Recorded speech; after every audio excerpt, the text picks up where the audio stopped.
Qu'ils ne sont pas reconnaissants envers toi. Coucou famille, j'espère que vous allez bien, c'est votre boy D4Star. Je viens à peine de tomber sur une vidéo que j'ai prise sur la page d'une sœur qui s'appelle MK Secret et elle nous parle du groupe VDA. Cette vidéo là, voilà, qui a été faite sur une page ivoirienne et cette vidéo m'intéresse et j'espère que c'est une vidéo qui n'est pas un buzz parce qu'on sait que les Ivoiriens aiment beaucoup le buzz. Donc j'espère que c'est une vidéo véridique. Parce que ce que j'ai eu à entendre dans cette vidéo me fait plaisir. Parce que dans la vie, vous savez, Dieu il fait palabre des gens. Et je pense que c'est peut-être un palabre de congélateur que Dieu est en train de faire. Voilà, il y a eu des rumeurs sur le groupe VDA. Et voilà, on entend encore des choses. Donc je ne vais pas entendre. Normalement, je attends pour essayer d'écouter les deux bords. Mais cette fois-ci, je ne vais pas attendre les deux bords. Je vais prendre ce qui est là. Et ce qui est là, les commentaires que j'ai eu à voir me plaisent bien. Voilà, les commentaires, on parle d'eux-mêmes. Donc on va regarder la vidéo et puis on va revenir parce que c'est intéressant cette vidéo. Et qu'ils ne sont pas reconnaissants envers toi. Notamment le groupe VDA. Alors, comment tu les as aidés? Bon, pour commencer d'abord, il faut dire que VDA sont des grands chanteurs, des bons chanteurs, mais il y a une image négative d'eux. Voilà, je vous explique brièvement. Quand VDA venait à Abidjan, il y a 3 artistes, ils nous appelaient les tuteurs. Voilà, il y avait moi, Kiboké et Amaral. Pas parce qu'on louait leur maison, pas parce qu'on leur donnait à manger quotidiennement. Mais avant qu'ils ne viennent, nous on avait déjà un petit nom dans le showbiz ivoirien. Il vient de San Pedro. Voilà, il vient de San Pedro. À Epougon, Kiboké, moi on était déjà assis. Voilà, donc moi il y avait mes spectacles, Kiboké avait aussi ses spectacles. Ils accompagnaient plus Kiboké en live. En ce moment, ils ne venaient pas en live, mais il y avait déjà mes personnes playback. Donc ils venaient, je leur donnais ma lucane. Ils chantaient pour se faire découvrir. Par un moment, ils chantaient, ils n'avaient rien pour partir. Ils disent, bon, il va mon manager Ives qui est décédé. Il dit, Ives, on essaie, il faut mon frère là pour qu'il puisse rentrer. Souvent, quand ils venaient dans une prestation, il y a des artistes qu'ils connaissaient à Pougon, ils étaient obligés de les purger. Beaucoup on dit dans le jargon, les caler pour dire, ah, ceux-là sont des frères qui viennent de loin, il fallait qu'ils jouent. Donc c'est comme ça un peu. Je me souviens encore, l'ex-producteur de Maïs Diesel, Peko Golin avait maquillé quelque part à Niango, où un soir il était venu à la fête de la soirée, il n'avait rien pour entrer même. Il prend l'homme champion en témoin, et c'est moi qui en ai mis 2000 et d'un ça, puis ils sont rentrés. C'est comme si on fait leur chanson, première version, truc, on appelle ça, Wario, avant hommage. Ils m'ont appelé, dans la première version, ils m'ont appelé, on n'est pas fait le clip sur un de nos vieux pères, qu'on appelle ça Alès Grosso. Ce jour, il m'a appelé mon transformé, il m'a notamment une voiture, c'est moi qui ai pris mon ami, je suis parti faire le clip, cadeau. Après ça, ils sont faits, au moins il y a des écrans, regardez dans tous ces clips ici, au moins il y a des, ils m'ont appelé encore. Il y a mis le cabinet dans ma voiture, 100 francs. Je suis venu les pousser, parce qu'ils sont des frères. Et puis bon, Dieu merci, ça a pris pour eux. Voilà, Dieu les a bénis. Là, tu parles des VDA. Ça a explosé, ils ont le succès. Ils ont le succès. Ok, donc il y a 2 ans ou 3 ans de cela, il voulait faire une chanson qu'on appelle Pour nos parents. Et donc il dit, bon, comme il a fait plusieurs chansons, moi seul, il voulait faire un duo en Zougou pour voir ce que ça pouvait donner. Et du coup, mon idée s'est portée vers eux. Donc la première personne que j'appelle, que j'écris du moins en WhatsApp, c'est Pitch. Il dit, bah, c'est quoi, voilà, il y a une idée, il fait une chanson avec vous. Ah, il dit, ah, le tuteur, c'est quoi, il m'a appelé le tuteur, voilà. Il n'y a pas de souci, il n'y a pas de drap, mais comme c'est Jim qui est le grand famille dans le lead, en Palestine, moi, il n'y a pas de souci. Et c'est comme ça, moi, j'appelle Jim, premier appel à 13h, 14h. Il est en train de dormir, il dit, hé, le royaume, le tuteur, c'est comment? Bon, il dit, bon, appelle-moi à 17h, on va bien causer. À 17h, il appelle le petit, bon. Il ne décroche pas. Je rappelle, il ne décroche pas. Il dit, bon, peut-être en train de dormir. Le lendemain, il appelle, il ne décroche pas. Il envoie un message. Il ne répond pas. Il envoie un message sur WhatsApp, il fait vu, il ne répond pas. Il appelle maintenant à Maral, puisque à un moment donné, ils étaient plus coulés à Maral maintenant. Donc j'appelle à Maral, Maral encore vu le tout, il me dit, ah bah, il fait une chanson avec des morales complètement de Jim. Bah, non, Jim, pas de fait aussi. C'est quand même toi sacré. Il connaît. À l'instant, j'appelle Jim. Non, il a connu Jim le lendemain, mais Amara me dit, bon, c'est propre, il a connu Jim. Après, vous allez arranger ça en vous. J'appelle le petit encore, j'appelle Jim. Il ne décroche pas. J'ai écrit, il ne répond pas. J'appelle maintenant un truc, j'écris maintenant Gladion le Million. Gladion le Million qu'ils ont connu grâce à moi, parce qu'ils gagnaient quand même à Abidjan. Quand il venait habillé avant, il était beaucoup collé à moi et à force de venir dans mes spectacles, ils ont croisé Gadion. Puis par la suite, il est devenu le promoteur du spectacle.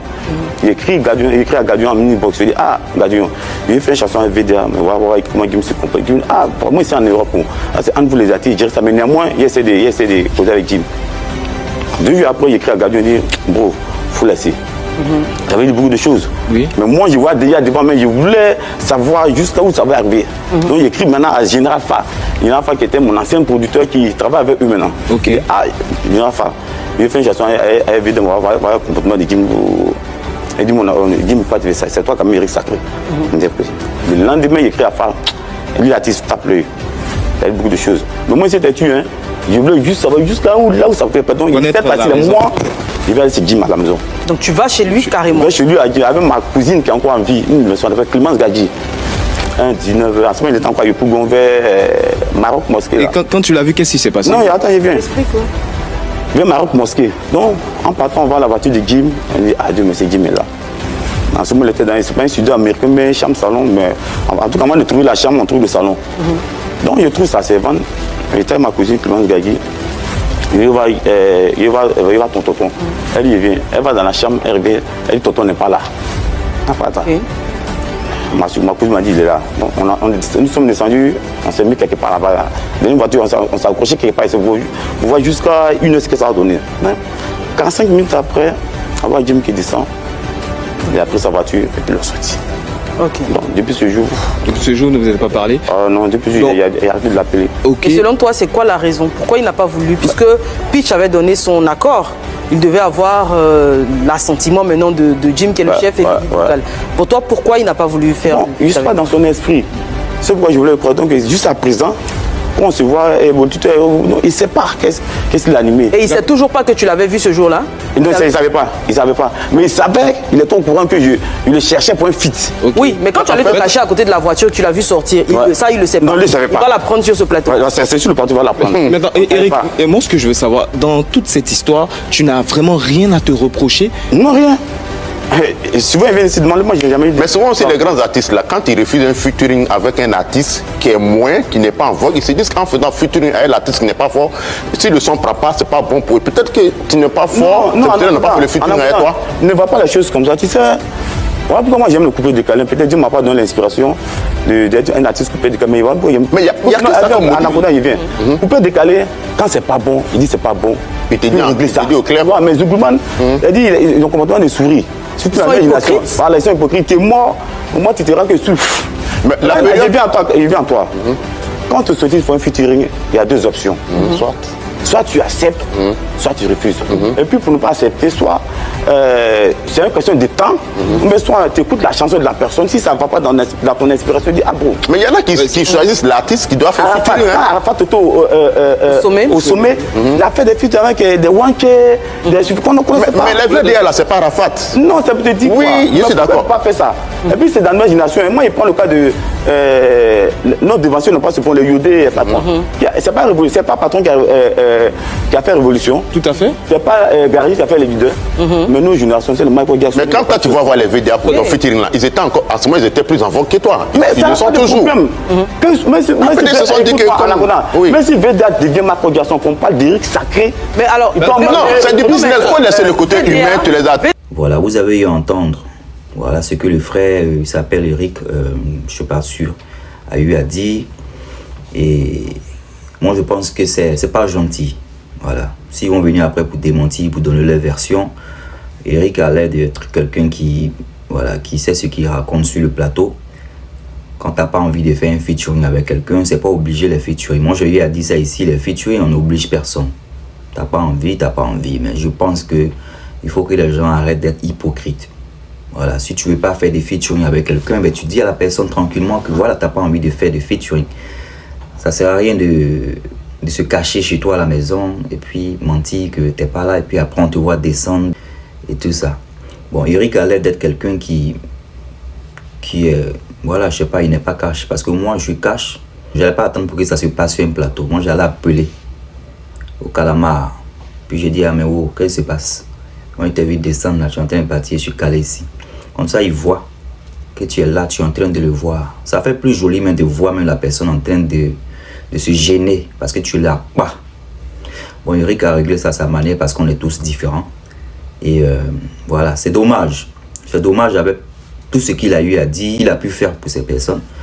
C'est dommage. On va lire les commentaires. Parce que les commentaires sont intéressants. Voilà, que je vais lire pour que vous voyez. Il y a un commentaire de Justice de Dieu qui dit: selon les informations que moi j'ai et mon analyse personnelle, cette dame a raison. C'est pas le seul qui reproche l'ingratitude du groupe VDA.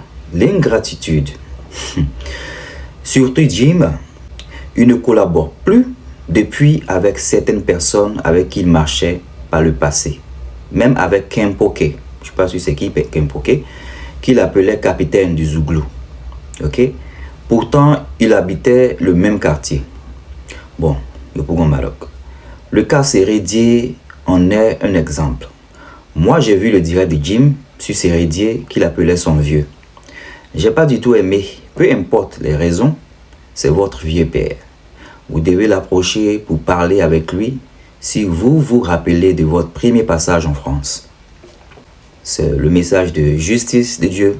On va lire un autre message. Il y a un message de Parole Divine qui dit: à l'entendre parler, Eric Sacré, VDA reconnaît son talent et ils savent s'ils font le feat, ça va prendre. C'est de l'égoïsme. Ça, c'est Parole Divine. Et Boubacar Diarra qui dit: si vraiment ils ont eu à se comporter ainsi envers Eric Sacré, vraiment c'est pas gentil. Mais Eric, laisse tomber et arme-toi de courage encore. Dieu est Dieu. Il y a Florence Agabana qui dit: vérité ma chérie, ils n'ont pas du tout été gentils. Un message de Florence Agabana. Un message de Richman qui dit: pourtant ils ont traité congélateur d'ingrats. Il soutient manager confirmé. Voilà. Bon, je vais m'arrêter là pour les messages. J'aime bien le message de ce dernier là. Richman. Oui, ils ont traité congélateur d'ingrat. Voilà. Sans pour autant savoir la vraie version des choses. Sans pour autant savoir si congélateur est en train de dire la vérité ou pas. Maintenant, il dit la vérité. VDA. Vous allez tomber sur ma vidéo quelque part. Congélateur dit la vérité. Et vous avez essayé de banaliser sa situation, c'est dommage. Vous êtes dans la même situation aujourd'hui, on vous traite d'ingrat. Karma is a bitch. Je ne sais pas qu'est-ce que vous allez ressentir en voyant ce genre de choses, parce que oui, il y a quand même des rumeurs aussi qui font qu'il revenir par rapport à vos comportements avec les personnes avec qui vous travaillez dans le passé. Donc j'espère que cette vidéo-là va aussi venir chez vous pour que vous voyez que quand on traite quelqu'un d'ingrat, les bons ingrats peuvent être nous-mêmes. Parce qu'avec ce comportement du frère qu'on voit là, c'est de l'ingratitude, c'est de la méchanceté. Oui, oui. Il faut que vous sachiez cela. Et ça fait plaisir. C'est impalable que Dieu même est en train de faire pour congélateur. Voilà. C'est tout ce que j'ai à dire. On connaît les Ivoiriens font des buzz aussi. Donc si c'est un buzz à arranger comme ils ont bien envie de le faire, ça sera dommage. Parce que Eric Sacré, c'est comme ça il s'appelle, je crois. Il a l'air d'être dans son sérieux. Et voilà. J'espère que c'est vrai. Comme ça, au moins, ça va peut-être réjouir congélateur ou la team des congélateurs parce qu'on n'accuse pas les gens d'ingratitude. Pendant que ces personnes sont des vulnérables et des personnes qui souffrent et qui disent la vérité. J'espère que c'est vrai cette histoire. Et peu importe ce que vous allez venir dire, l'étiquette d'ingratitude que les gens sont en train de dire ici, là, ça fait plaisir que c'est en train de venir se coller aussi à vous. C'est ça qu'il s'agit, des faux stars.